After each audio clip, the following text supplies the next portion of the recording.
الرحیم میاں صاحب کو بھی یوتھ کا خیال آ گیا ہے سوشل میڈیا پر. انہوں نے پیغام چھوڑا کہ یوتھ جو ہے وہ میرا ساتھ دے اور ہم نیا پاکستان بنانا چاہتے ہیں. حالانکہ میاں صاحب کو پہلے 3 دفعہ موقع مل چکا ہے لیکن انہوں نے وہ موقع گوا دیا. پاکستان میں سیاستدانوں کا، بیوروکریٹس کا، جرنیلوں کا، ججوں کا یہ المیہ ہے کہ جب یہ عہدے پر موجود ہوتے ہیں تب جو ہے ان کو قوم کی خدمت کا خیال نہیں آتا. جب یہ عہدے چھوڑ دیتے ہیں یا ریٹائرڈ ہو جاتے ہیں یا ان سے عہدے چھین لیے جاتے ہیں تو پھر ان کو جو ہے وہ قوم کا درد جو ہے وہ ان کے سینے میں جو ہے وہ جاگ اٹھتا ہے اور قوم کی خدمت کے جذبے سے یہ سرشار ہو جاتے ہیں. بہت سے جو ہیں وہ کتابیں لکھ کے جو ہے وہ اپنی ذمہ داری سمجھتے ہیں کہ ہم نے ادا کر دی. تو میاں صاحب کو اللہ تبارک و تعالیٰ نے اتنا موقع عطا کیا تو ان کو چاہیے تھا کہ یوتھ کے لیے کچھ کرتے اور نیا پاکستان بناتے.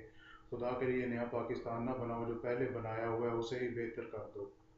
یہ نیا پاکستان کا یہ کنسیپٹ ہی غلط ہے. جو پہلے پاکستان بنا ہوا ہے اسے ہی بہتر کر دو، اس کے جو ہے وہ حالات بہتر کر دو، عوام کی جو ہے وہ معیار زندگی جو ہے اسے وہ بہتر کر دو. تو پہلے تو میاں صاحب کو یوتھ کا خیال نہیں آیا، جب انہوں نکالا گیا تو اب انہیں خیال آیا کہ یوتھ کو ان کے ساتھ مل کر نیا پاکستان بنانا چاہیے. حالانکہ ان کو اللہ تبارک و تعالیٰ نے مواقع عطا کیے تھے، ان کو ان مواقع سے فائدہ اٹھانا چاہیے تھا جو انہوں نے نہیں اٹھایا.